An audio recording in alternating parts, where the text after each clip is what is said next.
Hello everybody and welcome.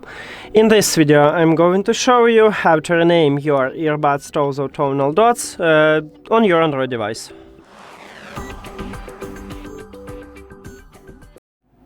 You have to start by open settings and then go to connected devices or the Bluetooth.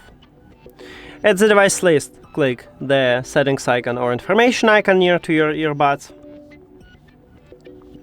And right here I have a name. Near to the name we have this pencil icon. On some devices it's located at the right top, and also some Android devices have a line with the name, not this pencil icon.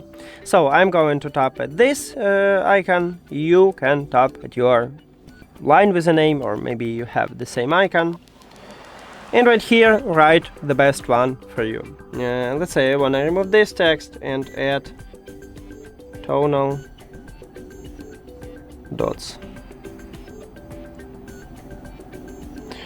The most important is to click rename, or on your phone it may be done or OK or check mark or something else.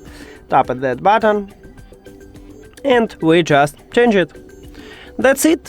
Thank you for watching this video. If you found it helpful, please consider subscribing to the channel and leave the like on the video.